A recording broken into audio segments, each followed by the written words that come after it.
श्री स्वामी समर्थ. नमस्कार. देऊळगाताच्या या नवीन भागामध्ये आपले सहर्ष स्वागत आहे. तर आज आपल्याबरोबर एक स्वामी भक्त आहे, त्यांचं नाव आहे अमित दादा शेठ. तर नमस्कार दादा, तुमचं या पॉडकास्टमध्ये सहर्ष स्वागत आहे. आम्ही असं ऐकून आहोत की तुम्हाला श्री स्वामी समर्थांच्या प्रासादिक पादुका मिळाल्या. तर त्या पादुका तुम्हाला कशा प्राप्त झाला, त्याचा काही अनुभव असला तर आम्हाला नक्कीच ऐकायला आवडेल. श्री गुरु स्वामी समर्थ. स्वामी ओम. ह्याच्या मागं दत्तगुरूंची कृपा. मी 7वीत असताना नारायणपूर, आपल्या पुणे क्षेत्रात पुरंदर नारायणपूर ठिकाण आहे, तिथं दर गुरुवारी जायचो. दर गुरुवारी म्हणजे दत्तभक्ती होती तेव्हा. महाराजांचं असं एवढं नाही, पण दत्तभक्ती होती दर गुरुवारी. मग एकेकाळी नंतर मी 12वीत वय असं म्हणजे 2008 वाढदिवस 17 फेब्रुवारी, तेव्हा अशा गोष्टी घडल्या की माझा मित्र, भाऊच येतो सतीश पोटे म्हणून, त्याला कारागीर पाहिजे होते केटरिंगच्या कामासाठी. मग तो म्हणला, त्याचा एक मित्र म्हणला की सोलापुरात कामगार भेटेन आपल्याला. तो म्हणला जाऊ आपण. त्या दिवशी मी आजारी पडलो, मला जाता आलं नाही. त्याला म्हणलं तू जा. सर्व टू व्हीलरवरती गेले. त्यात माझा भाऊ स्वप्ने, आता तो स्वर्गवासी आहे, त्याला म्हणलं तू जायच्याबरोबर. ते गेले आणि त्या दिवशी रात्री असं डोळ्यासमोर खूप असा प्रकाश की डोळे पाराचे नाही का चुंचले, झोपेच्या अवस्थेत, जे आपण सूर्यबिंब म्हणतो तसा अंशात्मक. आणि झोपेत असं आलं की ते मला तुझ्याकडे यायचंय एवढाच फक्त आवाज. हे स्वप्नामध्ये हा, मला तुझ्याकडे यायचंय. म्हणलं कोण आहे, या कुणी अडवले. फक्त प्रकाशबिंब होता आणि पूर्ण असा पिवळा धमक, लालही नाही व्हाईट पण नाही, पूर्णपणे पिवळा. या नाही का.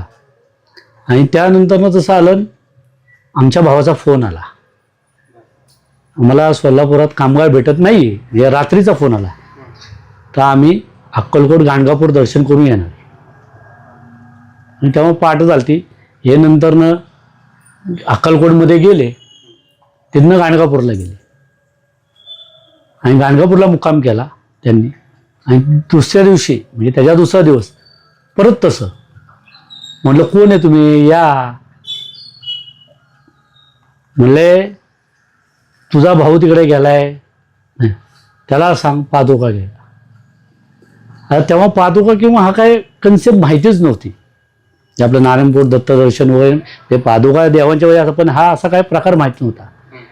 मग त्यानंतर त्याला सकाळी मी फोन केला 9-10 वाजता. तेव्हा ते गाणगापुरात होते.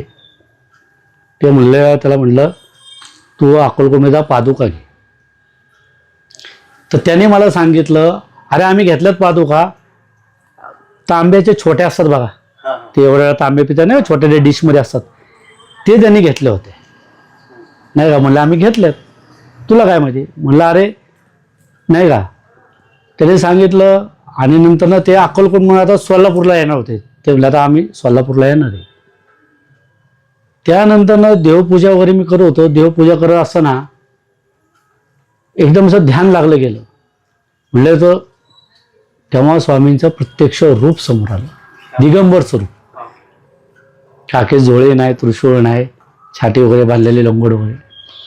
म्हणले तुला पादुका कळत नाही का. म्हणजे महाराज तेव्हा उग्र. म्हणजे तुला मी सांगितलं येऊन कळत नाही का तुला. हे महाराज रागवले. मग त्यांनी आत्ता ज्या पादुका आहेत त्या पादुकाचं स्वरूप पूर्ण दाखवलं. आणि तुझ्या आधी ठेवल्यात, जाऊन अक्कलकोटातनं घे, असे महाराज चिडून म्हटले. फोन केला मी, पूजा बिजा झाल्यावर दुपारी फोन केला 1-2 वाजता.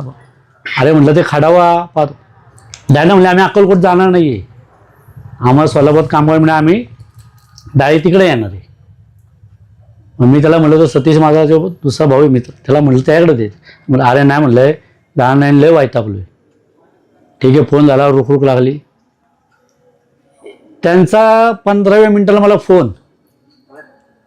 अरे म्हणला ते कामगार सगळं कॅन्सल झालंय, आता आम्ही अक्कलकोटमध्ये येतोय आणि जो कामगार आहे तो अक्कलकोटला आलाय. वा, त्याने अक्कलकोटला बोलवले. बरोबर बोलून घेतलं त्यांनी. त्यांचा इकडचा माणूस महाराजांनी कुठे पाठवलं, अक्कलकोट. आणि तेव्हा समाधी मठ वगैरे काय एवढं काही माहिती नव्हतं. त्यांना सांगितलं जावा. म्हटलं मग ते म्हणले कुठनं पाहिजे. ते म्हणले तुम्ही तिथं आता एवढी सोय ते होईल. मग हे गेले वटवृक्ष संस्थांचे जे सैन्य गाळेत बघा दुकानं, तिथे हे विचारत गेले खडावा कुठे आहेत, खडावा कुठे भेटतात, खडावा कुठे भेटतात. तर वटवृक्ष या दारातच एक दुकान आहे. तिथं आप्पा म्हणून होते एक त्या टायमिंगला. त्यांनी यांना आवाज दिला, अरे बाळांनो इकडे या. हे सकाळी एक म्हणला उंचपुरा माणूस देऊन गेलाय, जो कोणी हे विषय त्याच्या हातात द्या. त्यांनी पादुका दिल्या. कधीची गोष्ट आहे? 2008 फेब्रुवारी महिना 2008. ज्या ताब्यात दिल्या यांनी त्या घेतल्या. वटवृक्षाला गेले. वटवृक्षाला गेले, हे गेले तिथं. तर तिथं जे पुजारी वर्ग होते त्यांनी पादुका घेतल्या हातात. हे म्हणले अहो ही एनर्जी मग सोड नाही, हे पहिले मी समाधी मठात घेऊन जावा. पहिले समाधी मठात नेऊन मग हे घेऊन समाधी मठात. मग आताचे आमचे गुरुवर्य श्री श्री अनुप महाराज जे चोळप्पा महाराजांचे 5वे वंशज, हे समाधी मठाचे मेन, हे तेव्हा तिथं होते. तेव्हा त्यांची तेव्हा गाठभेट वगैरे महाराजांची काही ओळख नाही. आता आमचं गुरुस्थान येते. हे तिथे गेले, त्यांनी त्या हातात घेतल्या. त्यांनी डायरेक्ट नाव घेतलं त्यांचं पुण्याला आम्ही शेळके जगत. आणि त्यांनी घेऊन आतमध्ये यथा सांग पूजा विधी वगैरे सगळं करून ते केलं. आणि मग नंतर त्यांना इथं बोल. मग त्या टायमिंगला मग आम्हाला काही माहिती नाही. इथं पादुकाला परत घेऊन गेलो तेव्हा स्ट्रॉबेरी उदबत्ती हे घेऊन गेलो. स्ट्रॉबेरीचा सुगंध छान वाटतं म्हणून त्याला अनु महाराजांनी ओळखलं लगेच. त्यांनी घेतलं. मग सोहळं घालून त्यांनी अभिषेक वगैरे गाभाऱ्यात सर्व यथा सांग. मग त्यांनी पादुकांबद्दलचं सगळं समजून सांगितलं. त्याची पूजाविधी काय करायची, कारण आम्ही आज्ञा नाही. त्यामुळे जे आमच्या गुरुस्थानी अनुप महाराजांनी यथा सांग काय काय विधी करायच्या, कशी पूजा करायची, या सर्वाचं इत्तमभूत ज्ञान दिलं. आणि अशा पद्धतीने याचे आता हे करा, तुम्हाला सर्वस्वी त्याचा आता महाराजांनी अधिकार दिलेला आहे.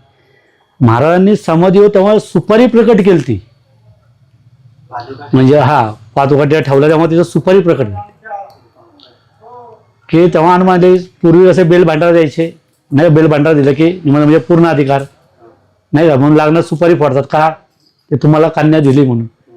तर ती म्हणजे ही सुपारी ते अजूनही पादुकांच्या इथं म्हणजे डबीत ठेवलेली का हा पूर्ण अधिकार दिलेला आहे. आता याचं सांगोपन आणि त्या पद्धतीने उपचार सगळे तुम्ही करायचे. आणि अशा पद्धतीने स्वामी समर्थांच्या गुरुच्या कृपेने अनु महाराजांच्या आशीर्वाद आणि मार्गदर्शनाने त्या पादुका इथं प्रस्थापित झाल्या.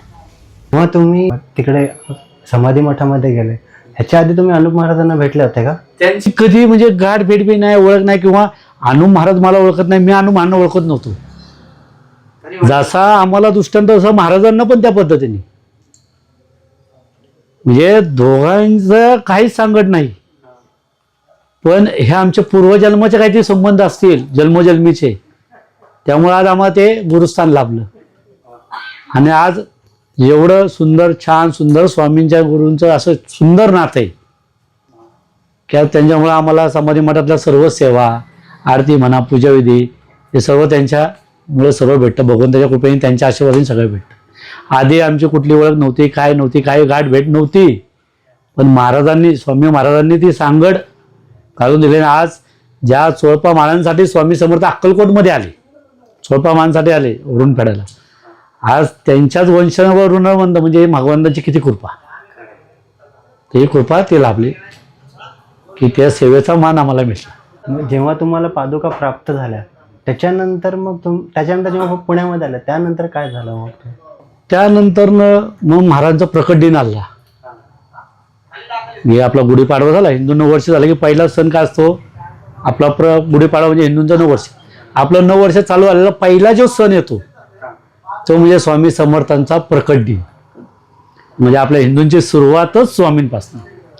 म्हणून स्वामी हे आजन भाऊ आणि प्रकट झालेत अयवनीत. मग तेव्हा असं ठरलं की आपण प्रसाद करावा, कारण महाराजांचा आदेश की मुखात अन्न आणि पाणी देत राहावं आणि मुक्तद्वार ठेवणे. दर्शना सगळ्यांना काय हे मुक्तद्वार, इथं कुठलाही भेदाभात, कुठली जाती व्यवस्था नाही, मुक्तद्वार. त्यामुळं आणि तेव्हा काहीच हे नव्हतं. मग आमच्या मंडळातली मुलं वगैरे यांनी ठरवून म्हणजे आपले सगळे म्हणून किती लोक असतील बाबा, 300 लोक असतील. म्हणजे आमचा सतीश पोटे म्हणून भाऊ आहे, तो आचार्यचे मनोज गणेश ते भाऊ.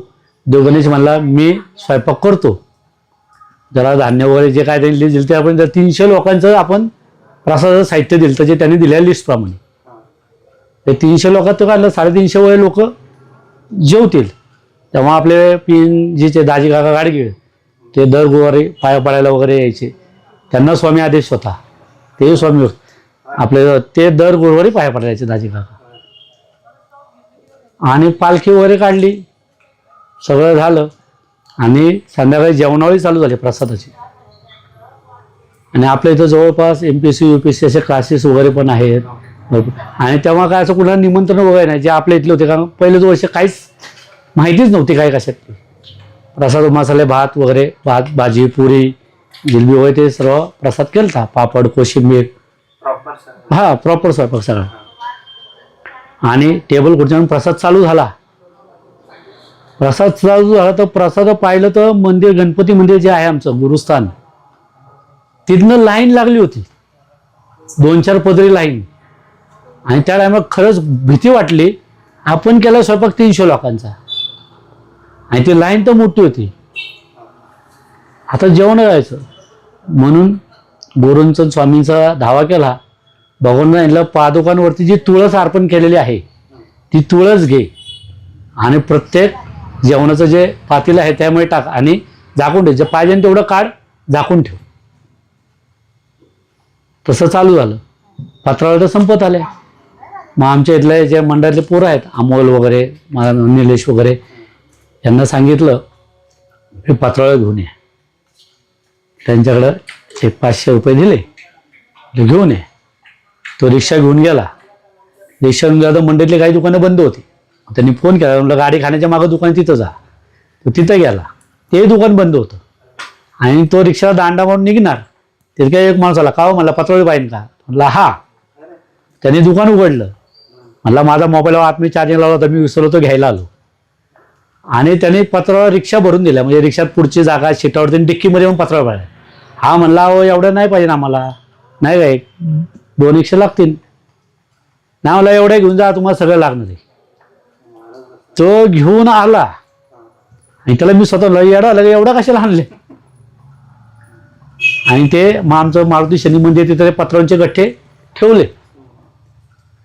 आणि मग आम्ही आमच्या सगळं ते लोक जेवण ते वाटण्यामध्ये चालू. त्या सर्व पत्रावळ्या संपत तोपर्यंत जेवण चालू होती. पत्रावळ्या संपल्या, जेवण पुरलं. जे उरलं जेवण, जेव्हा आम्ही पातेली उडून पाहिले, लोक कमी झाली. पातेल्यात अर्धे पातेलं जवळजवळ सगळं जेवण होतं. कमीत कमी 4000 लोकांचं तेव्हा जेवण झालं 300 लोकांच्या स्वयंपाकामध्ये. हा भगवंताचा पहिला आम्हाला दिलेला तिथला जो स्वतः तिथं समोर बघितलेला सर्व लोकांसमक्ष झालेला साक्षात्कार, ह्याचा संदर्भ मग आम्हाला लागला. नंतर गुरुचरित्रानंतर आम्ही पारायण वगैरे चालू केलं. तेव्हा गुरुचरित्र तो अध्यायाला तेव्हा अरे हे तर भगवंताने आपल्याला बघून लीला केली. जे स्वामी तेव्हा नाही, कंटिन्यू भगवंत रोज लीला करतो. हा तेव्हा तो स्वतः घेतलेला अनुभव. 300 लोकांमध्ये 4000 लोकांची जेवणवळी झाली, तरी प्रसाद उरला. मग आमच्या इथल्या लोकांनी घरी काढून नेला. आणि त्यानंतरनं तो राहिलेला प्रसाद काय करायचं म्हणून तो पिशव्यांमध्ये भरला, रिक्षामध्ये घेऊन. वृद्धेश्वर घाट आहे बघा, वृद्धेश्वर मंदिर, तिथं काही झोपड्यात बघा, पोरं इथं वाटायला गेली. तर तिथे एक पूर्ण अनुभव आला. तिथले सर्व ते उपाशी होते, त्यांना जेवण भेटलं नव्हतं. ती अक्षय तुटून मुली एवढी आनंदित झाली. अहो म्हणले आज आम्ही जेवलो नाही, जेवायलाच काय नाही, तुम्ही घेऊन आले. म्हणजे भगवंतांनी त्यांची सोय केली होती. आणि त्या वाटल्यावर सगळा प्रसाद संपला. मग त्यामुळं दारात गरीब येऊ श्रीमंत येऊ कुणी हे मुक्तदार आहे, इथं प्रसादाला सगळ्यांना अधिकार. वा. ह्या पादुका जेव्हा तुम्हाला प्राप्त झाल्या आणि हा अनुभव जेव्हा झाला तेव्हा ह्या मठाची स्थापना झाली होती का? मठाची स्वामींनी तेव्हा जो आदेश दिला, नंतर भगवान वेळोवेळी साक्षात्कार देतच गेले, वेळोवेळी नियम शिकवत गेले. तेव्हा भगवंतांनी तेच सांगितलं की हे मुक्तद्वारच ठेवायचं, म्हणून हे घर आमचं नाही बाहेर. ही वास्तू समजा का, ज्यांच्या चिमटीत ब्रह्मांड आहे, आपण ब्रह्मांडाच्या बाहेर आहे का? आपण त्या चिमटीत आहे, म्हणजे आपण कुणाकडे राहतोय? विशेष येत नाही. आणि जो स्वामींपाशी गेला, जिथे स्वामी पाय तिथे न्यून काय आहे ना, स्वय भक्त प्रारब्ध घडवी हे माय, हे भगवंताचे. आणि हे वेळोवेळी त्यांनी वेगवेगळे प्रत्यय दिले, वेगळ्या लोकांना वेगवेगळे अनुभव दिले, खूप लोकांना काय काय शस्त्र आले. मग भगवंतांनी सांगितलं की आता मग काय करायचं, मग दर गुरुवारी 7ला आरती असती. मग भगवान दर गुरुवारी मुखात अन्न देत राहणे. आणि तो भगवंताने आदेश दिला की मी तुझ्या इथं आलोय, तुझ्या हातचं खायला आलोय, तुम्हीच बनवायचं. म्हणून तो प्रसाद घरातच इथं स्वामींच्या घरात बनवला जातो, तोच वाटला. आता तुम्हाला बरेच अनुभव आले असतील, पण इकडं बरेच भक्त सुद्धा येत असतील.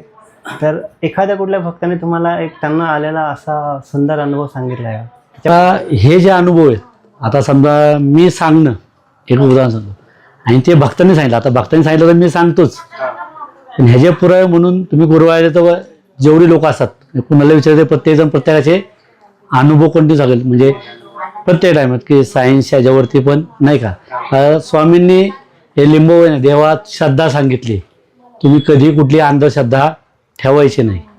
आणि पशु हत्या म्हणजे तुमच्या तुम्ही पशु हत्या कधी करू नका.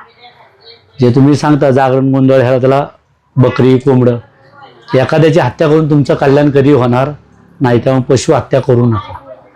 सगळ्यात महत्त्वाचं हिथं जे मेन कार्य चालतं हे व्यसनमुक्ती. म्हणजे एखाद्या घराचा त्यांचा पुरुष जर दारू पित असेल तर त्या कुटुंबाला विचारा की त्या कुटुंबाचे हाल काय होतात, आणि दारूला ॲन ॲव्हरेज किती पैसे घालवता. त्यामुळं त्याच्यामध्ये काय होतं, ते कुटुंब अख्खं खराब होतं, डिस्टर्ब होतं. म्हणून व्यसनमुक्ती आणि मांसाहार वर्ज्य करणे हे शक्यतो इथं सांगितलं जातं, जास्त करून ते कर. आणि भरपूर लोकांना अशा पद्धतीने अनुभव आहेत, विवाह संदर्भातल्या लोकांना किंवा काहींना संतती संदर्भातल्या. पण आज ज्यांना संतती झालेत त्यांनी स्वतः इथं नामकरण करायला पोरांना घेऊन आलेत. ज्यांना मुले झालेत काहींचे नावं स्वतः स्वामी कृपेने आदी माया स्वामिनी असे नावं ठेवलेले आहेत. हे अक्षय राऊत म्हणून जे शिष्य आहेत त्यांना 7 वर्षांनी मुलगी झालेली स्वामी कृपेने, डॉक्टर वगैरे सगळे मेडिकल केले, खूप हे केले स्वामी कृपेने. त्यांनी जेव्हा ते अनुष्ठान केले काही पाहिजे तेव्हा स्वामी कृपेने त्यांना अपत्य झालेलं आहे. काहींचे लग्न स्वामी कृपेने ठरलेले आहेत.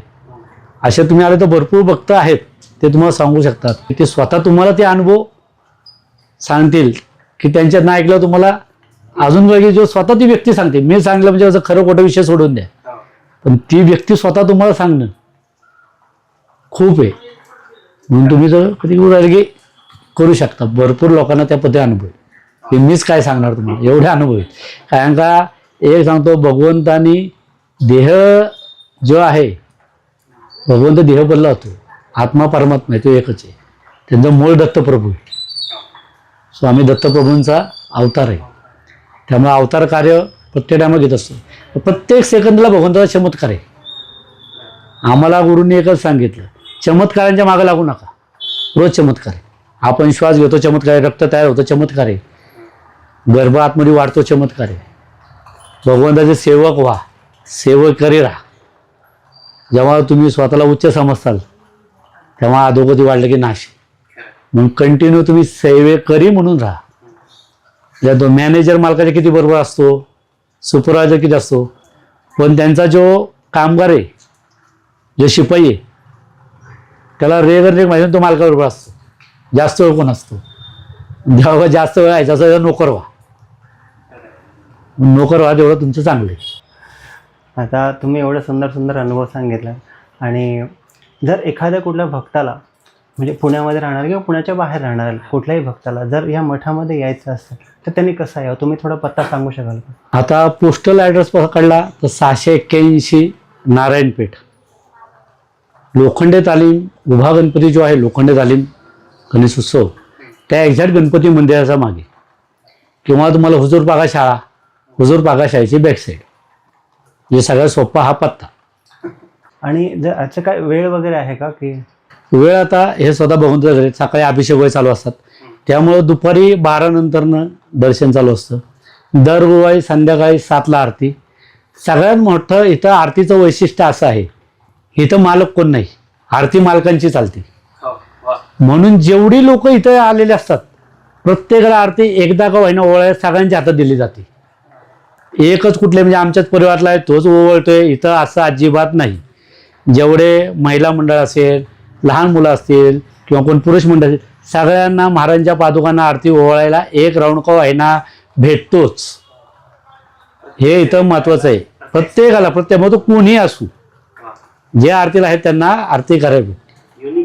कारण का इथं मालक फक्त महाराज आहेत आणि येणारे भक्त, ही भक्त पण हे बी सेवक आहे ना, आम्ही बी सेवक आहे. त्यामुळे सगळ्यांनाच भेटलं पाहिजे ना, सेवा प्रत्येकाला भेटली पाहिजे. त्यामुळे इथं असं आहे की इथं आरती सगळ्यांना करायला भेटते आणि आरती झाले की भगवंताच्या कृपेने जो प्रसाद आहे तो प्रसाद केला जातो, तो प्रसाद वाटला जातो. खूप छान वाटलं तुमच्याबरोबर बोलून आणि खूप नवीन गोष्टी कळाल्या. आपल्याला हा व्हिडिओ कसा वाटला ते आम्हाला कॉमेंटमध्ये सांगा आणि मी दादांचा नंबरसुद्धा कॉमेंटमध्ये पिन करून ठेवेन आणि त्याचबरोबर लोकेशनसुद्धा डिस्क्रिप्शनमध्ये टाकेन. आणि जर आपल्याला व्हिडिओ आवडला तर चॅनल नक्की सबस्क्राईब करा. श्री स्वामी समर्थ.